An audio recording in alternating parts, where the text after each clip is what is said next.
Le cercle RH, notre débat quotidien, job hopping. Est-ce que vous avez entendu parler de cette expression anglaise? Alors évidemment, on essaie de les traduire, on va la traduire, cette expression avec mes invités. C'est, pour le dire simplement, passer un peu de branche en branche, voilà, d'une branche à une autre, d'un emploi à un autre, d'un job à un autre, en laissant comme ça sur le flanc le DRH ou le CEO qui vous annonçait votre départ, comme ça. Et puis vous partez ailleurs, et qui évidemment côté entreprise pose d'énormes difficultés. Comment retenir ses collaborateurs? Et puis on s'intéressera aussi à cette génération Z, millennials, qui eux ont décidé de faire cela parce qu'ils enrichissent leurs expériences et améliorent aussi leur niveau de vie, parce qu'on parlera aussi des salaires, ce qui permet d'augmenter souvent au passage de 5 à 10% son niveau de salaire. On en parle avec mes invités. Honneur aux femmes, elle est avec nous en visio et on est très heureux de l'accueillir. Élodie Gentina. Bonjour Élodie. Bonjour. Ravi de vous accueillir. Docteur en sciences de gestion et professeur de marketing à l'ISEG School of Management. Vous écrivez beaucoup, notamment ce livre Génération Z, du consommateur au collaborateur chez Duno. Et puis en préparation, un autre livre pour octobre 2023, justement où vous vous repenchez sur à la fois cette génération et les DRH, parce que c'est intéressant de voir comment les DRH réagissent. Merci d'être avec nous. Adrien Semama, ravi de vous accueillir sur le plateau, responsable France de talent.com. Bonjour Arnaud. Ravi, on écoutera vos arguments. Alors peut-être côté génération Z, parce que vous les suivez évidemment, vous les voyez vivre. Merci d'être là. Et puis Étienne Agenot, ravi de vous accueillir. Bonjour Arnaud. Associé l'étincelle RH, directeur développement capital humain, groupe WeCare. Ravi de vous accueillir sur le plateau. Qui sur le plateau ou en visio peut nous donner une définition française de job hopping? Ça veut dire quoi? L'expert, je crois, des articles. Non, mais job hopping, en fait, vous l'avez très bien décrit, Arnaud. Tout simplement, le fait de passer d'un job à un autre de manière plus régulière que c'était le cas avant. Je donnerai la parole à Élodie, mais Étienne, nos parents, nos grands-parents, quand on parlait avec eux au repas de famille, ils nous disaient, moi je suis resté 45 ans dans la boîte, 40 ans dans la même boîte. Il n'y avait pas de désir de changer. On restait dans sa boîte et on avait le drapeau cousu de son entreprise sur le veston. Tout le monde était très heureux. Qu'est-ce qui s'est passé? Alors, je ne sais pas ce qui s'est passé, je pense qu'il y a une évolution générationnelle et on y reviendra tout à l'heure avec la génération Z. Et puis, moi, ça fait plus de 15 ans que j'évolue dans les ressources humaines, 15 ans qu'on martèle aussi aux collaborateurs que les compétences vont changer, il faut changer de métier tous les 5 ans, on n'est plus adapté il faut être en permanence dans une culture d'apprentissage, il faut être chacun acteur de son employabilité, qui est le mot dans les entreprises, où chacun doit pouvoir se garantir d'être employable. Donc, on a aussi mis, je pense, les gens dans un espèce de mouvement permanent, par cette culture aussi interne. On n'arrête pas de parler en ce moment que tout le monde va devenir freelance, va devenir auto-entrepreneur. Exactement. Et donc on crée aussi une dynamique qui vient, à mon sens, provoquer ce qu'on va évoquer aujourd'hui. Paradoxalement, et on va donner la parole à Élodie, peut-être qu'elle pourra nous éclairer, mais que dans la vie privée, la jeune génération était plutôt attachée à l'idée du mariage. J'ai lu ça, c'est un sociologue qui avait sorti un livre qui était un peu paradoxe. Zappeur dans la vie professionnelle, mais dans la vie personnelle, envie comme ça de trouver un ancrage, du cocooning. Ça, c'est très intéressant ce phénomène. Et Élodie Gentina, comment vous regardez ce phénomène dont on vient de donner la définition? Est-ce qu'elle touche, si j'ai lu juste, principalement les jeunes? C'est quoi? C'est la société qui leur impose une forme de modèle de vie, ou c'est eux qui, je dirais, dans leur façon d'avoir été éduqués, c'est eux qui sont les zappeurs. Enfin, vous voyez ce que je veux dire? Est-ce que c'est la société qui calque un modèle ou c'est cette jeunesse qui transforme la société? Je pense que tout d'abord, il est important de rappeler que les jeunes ne sont pas tous homogènes, qu'il y a des différences selon les milieux sociaux et aussi le niveau d'études. Quand on parle de slasheurs, ce sont plutôt aussi des jeunes issus de diplômés qui cherchent à une autre relation au travail. On est sur un rapport qui est beaucoup plus affectif au travail plutôt que rationnel. Et en fait, les jeunes aujourd'hui sont en position de choisir leur emploi, leur secteur, leur entreprise. Dans les autres générations, le travail, dans nos grands-parents, c'était le centre de leur vie. Ils avaient l'honneur l'entreprise avait l'honneur de leur proposer un job et rester loyal envers l'entreprise. Aujourd'hui, c'est différent. C'est plutôt le jeune qui se dit j'ai l'honneur de proposer mes talents à l'entreprise, mes compétences, et on verra si j'y resterai. Donc, il y a un peu comme un changement de paradigme dans la relation au travail.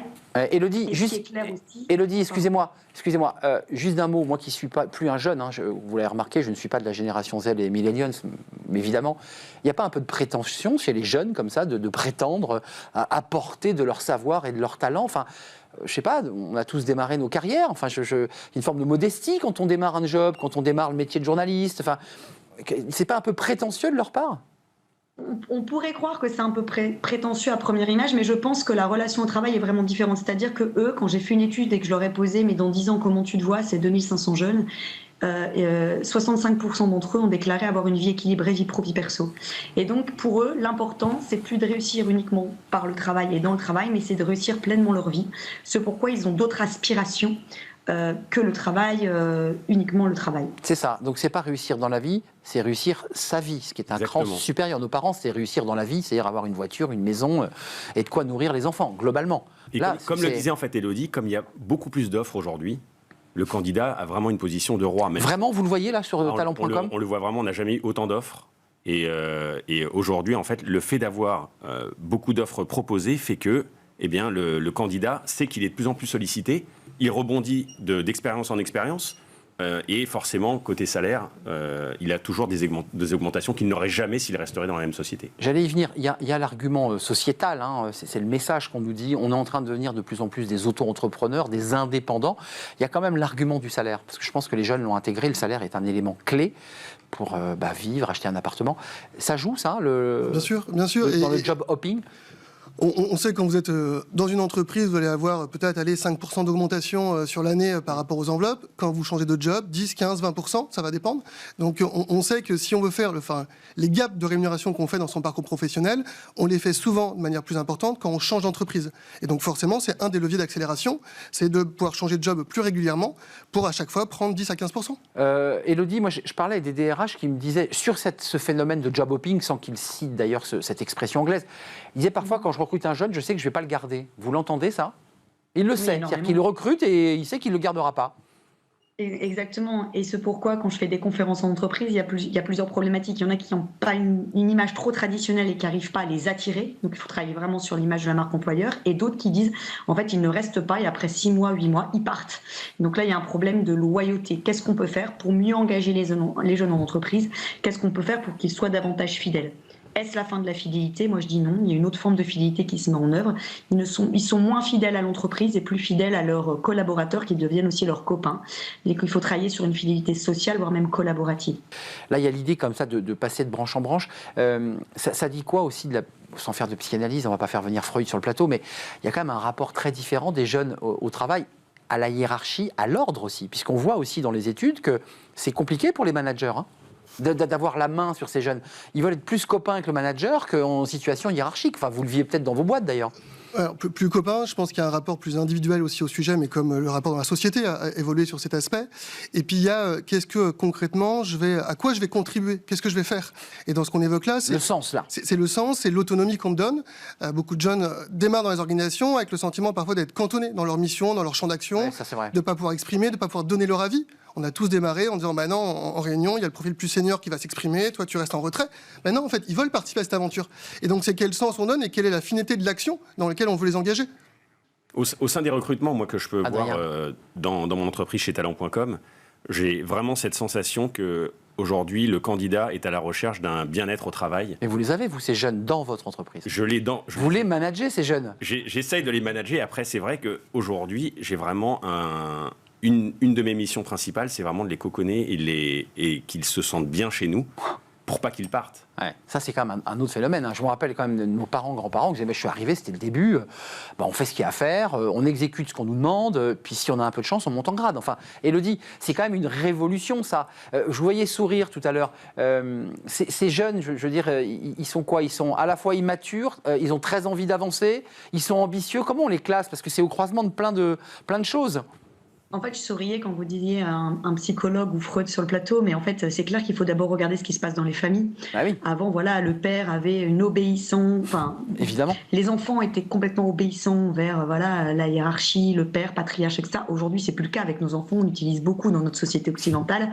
Voilà. Moi, les miens n'ont pas le droit de parler à table. On en appelle à la négociation, à la créativité, et c'est ce qu'on retrouve en fait en entreprise. Les jeunes sont face à une crise de la crédibilité des porteurs de l'autorité. On est passé d'une autorité de fait à une autorité relationnelle. On est d'accord. Donc c'est bien effectivement quelque chose de très sociologique et je dirais psychanalytique dans le rapport à l'ordre, à l'autorité. Quand même, un mot, parce que quand on parle des jeunes dans leur accès au travail, et ça vous concerne Adrien Semama, mais ça concerne aussi Étienne Agenot, on nous dit, mais aux États-Unis, en Australie, dans les pays anglo-saxons, un jeune peut réussir, on peut lui faire confiance, on peut lui donner sa chance. C'est pas vrai en France. Vous confirmez ça ? C'est plus compliqué, malgré tout ce qu'on se dit aujourd'hui, c'est quand même plus compliqué quand on est jeune, parce qu'on ne vous fait pas confiance.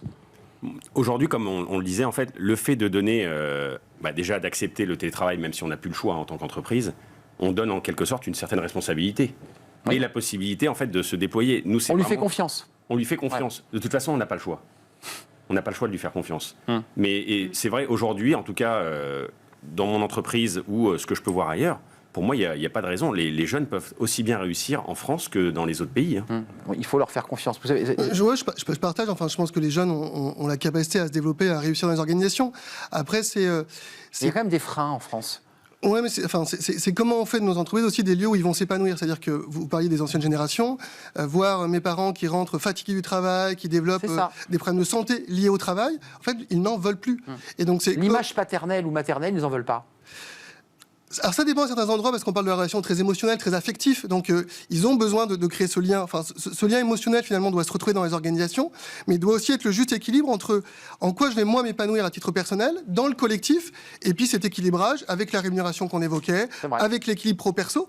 Et le sens que donne l'entreprise aux enjeux climatiques, puisqu'il faut quand même qu'on en dise un mot.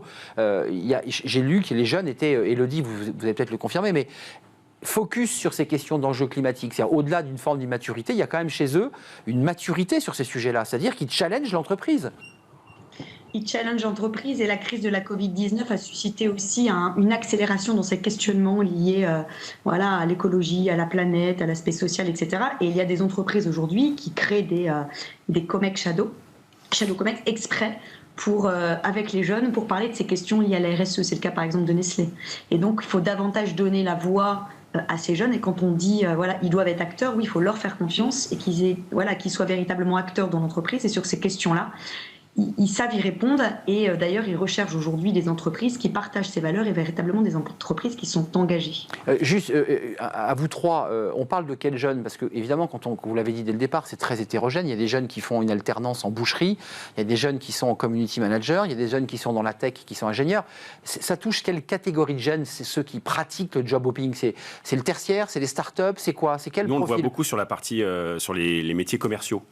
Et notamment, on en parlait en préambule, mais tout ce qui est indépendant, aujourd'hui, comme ils ont besoin de plus de liberté, ils vont beaucoup sur les jobs d'indépendants, notamment dans l'immobilier, en se disant c'est de l'argent facile, alors que bon, une fois qu'ils sont sur le terrain... Ils vivent la galère et la concurrence. Voilà, du coup, dans ce contexte, en fait, petit à petit, ils changent jusqu'à trouver leur bonheur, entre guillemets. Attendez, juste un détail. Vous parlez d'indépendants ou vous parlez de salariés liés par contrat de travail? C'est une nuance de taille. Là, je parlais vraiment de contrats indépendants. Indépendants, c'est-à-dire qu'en fait, ils sont liés à l'activité qu'ils vont générer dans leur structure. C'est pas en totale autonomie. En totale autonomie. On va vers ça? C'est le monde de l'indépendance pour un monde du salariat qui sera bougri, ou ça reste quand même encore central chez les jeunes?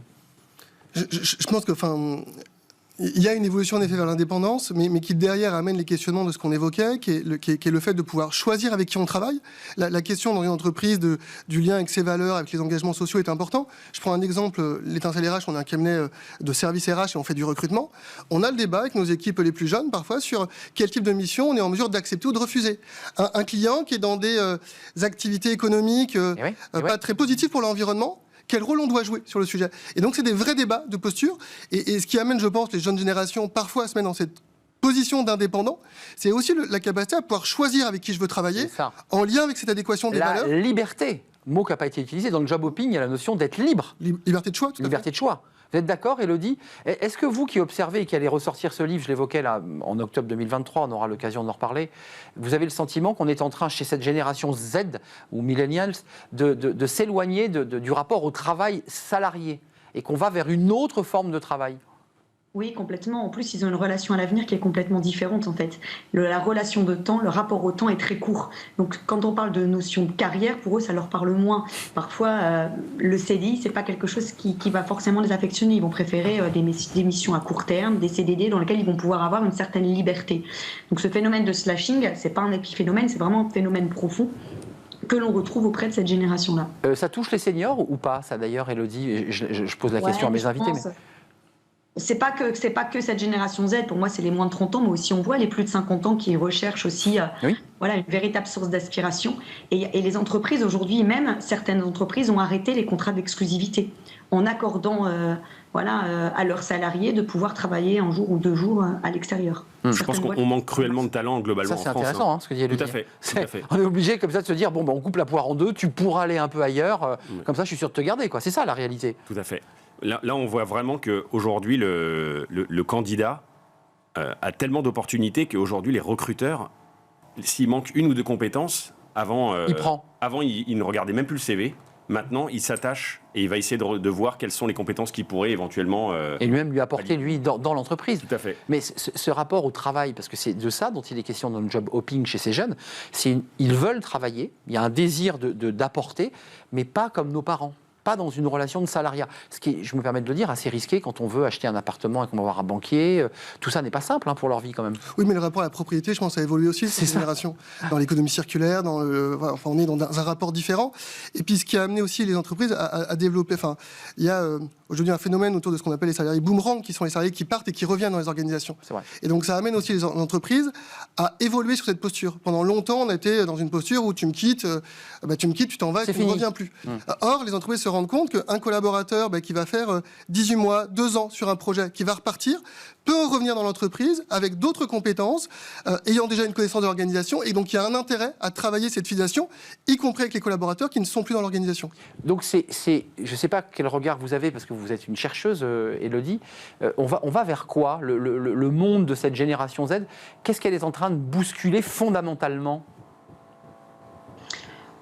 Il y a beaucoup de choses, en fait, pour bien les comprendre, il faut les comprendre d'un point de vue sociétal, pour savoir qui ils sont, c'est quoi leurs grandes caractéristiques, pour comprendre le lien avec l'entreprise. Et c'est vrai qu'il y a plein d'aspirations qui sont contradictoires. On dit le digital, c'est hyper important pour eux, oui, mais la relation authentique, c'est hyper important aussi. C'est-à-dire que le télétravail, d'accord, mais ils ont besoin énormément de relations dans l'entreprise, ils ont besoin de reliance. Ils ont besoin d'un job mission qui leur plaît. Ils ont besoin d'un job dans lequel ils puissent grandir, dans lequel ils puissent renouveler les compétences. On en a parlé aussi, mais l'entreprise devient aussi une école apprenante dans laquelle il faut favoriser l'apprentissage, la formation. Ça, ce sont des points extrêmement importants. Donc, le travail, ça existe toujours. Le rapport au travail est juste différent, avec un rapport qui est beaucoup plus affectif, beaucoup plus flexible, beaucoup plus mobile. On n'aura pas le temps de traiter la question, mais je voulais quand même la soulever. Il y a quand même un problème de compétences. Enfin, je me permets d'oser de le dire. On voit ces jeunes talents, parfois un peu immodestes, apporter leur savoir à l'entreprise. Puis on a aussi des rapports qui nous indiquent qu'une partie de notre jeunesse fait plein de fautes d'orthographe, qu'elle a beaucoup de problèmes à l'oral, Après, il ne faut pas oublier... La réalité des compétences, elle est là quand même. Il ne faut pas oublier, Arnaud, que ça a aussi des points positifs pour les entreprises, cet effet de job hopping, de pouvoir récupérer des compétences justement de différentes entreprises. Le fait de changer d'entreprise en entreprise fait que, même si vous ne restez pas ça forcément apporte des choses. Exactement, ça a quand même une valeur ajoutée pour les entreprises. Oui, parce que celui qui se déplace de branche en branche accumule de la compétence comme ça au fil des branches et va venir aussi apporter ses compétences. Là, sans être vraiment formaté au nom de l'ancienne entreprise dans laquelle il exerçait. Et il apporte du neuf, quoi. Exactement. Vous êtes d'accord avec ça ? Oui, je suis d'accord, mais je crois aussi vraiment à un fonctionnement demain dans les organisations beaucoup plus centré sur les organisations projet. C'est-à-dire qu'on va être amené à constituer des équipes, non pas dans une durée, mais vraiment dans une durée de projet. On a un projet de 18 mois. L'équipe va se constituer de CDI, de freelance. Et au bout du projet, soit chacun part vers d'autres aventures, soit on est sur des nouveaux projets. Mais on a aussi un fonctionnement en mode projet qui se développe beaucoup et qui permet à la fois d'être sur des fonctionnements moins hiérarchiques et plus fonctionnels et qui permettent d'associer en tout cas toutes ces compétences, y compris avec le retour, je vais dire, des seniors dans l'entreprise. Parce que on va beaucoup en parler des seniors là. Il y a une volonté de les faire revenir. Et un vrai enjeu. Oui. Bien sûr, et on parlera aussi de la réforme des retraites, ce n'est pas le sujet du jour, mais c'est lié, intimement lié à cette réforme des retraites. Élodie, il faut leur faire confiance pour conclure ces jeunes, parce que je parlais des compétences, c'est un vrai sujet, les rapports PISA, l'illettrisme chez certains jeunes de 16 à 17 ans, enfin, il n'y a pas que des talents non plus. Il n'y a pas que des talents, mais de toute façon, on n'a plus le choix aujourd'hui, on est obligé de s'adapter à cette nouvelle génération, puisque les entreprises qui veulent aujourd'hui, les entreprises n'ont plus le choix de s'adapter. Autrement, voilà, elles ne seront plus les recruter et les fidéliser. Et demain, ce seront eux aussi qui seront à la tête des entreprises. Mais je pense que ce qui est important, c'est voilà, travailler sur le mentoring, travailler sur les générations ensemble, sur les compétences ensemble et voir voilà, quelles sont les compétences des anciens en termes d'expérience, etc. Qu'est-ce qu'ils peuvent leur apporter aux plus jeunes et les jeunes peuvent aussi apporter aux plus anciens. Donc on est sur un système de socialisation ascendant et descendant.